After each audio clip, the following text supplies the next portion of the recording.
बिहार की सियासत में तूफान आता नजर आ रहा है। एनडीए गठबंधन में शामिल दलों की बीजेपी से नाराजगी खुलकर सामने आने लगी है।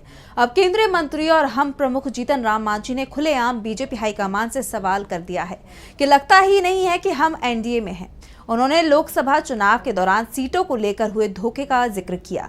तो क्यों बीजेपी पर भड़के मांझी, देखिए इस रिपोर्ट में। बिहार में विधानसभा चुनाव से पहले एनडीए में घमासान मच गया है। केंद्रीय मंत्री जीतन राम मांझी ने साफ कह दिया है कि लगता ही नहीं है कि हम एनडीए में हैं, जिसके बाद से एनडीए गठबंधन को लेकर कई तरह के सवाल खड़े हो गए हैं। बिहार में आगामी विधानसभा चुनाव को लेकर मांझी अभी से काफी एक्टिव दिखाई दे रहे हैं।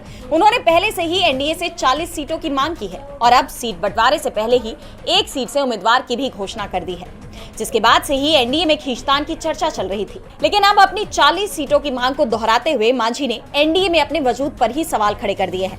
उन्होंने कहा कि लोकसभा चुनाव के दौरान गृह मंत्री अमित शाह ने उन्हें कुल 3 सीटें देने की बात कही थी। 2 लोकसभा और 1 राज्यसभा की सीट देने का वादा किया था, लेकिन केवल 1 लोकसभा सीट ही दी गई।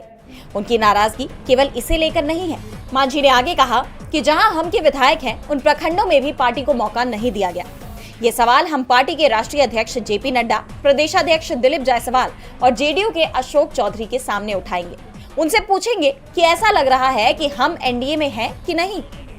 साफ है, मांझी अभी से बीजेपी को तेवर दिखा रहे हैं। उन्होंने साफ कर दिया है कि 35 से 40 सीटों से कम में वो एनडीए के साथ चुनाव लड़ने के लिए तैयार नहीं होंगे।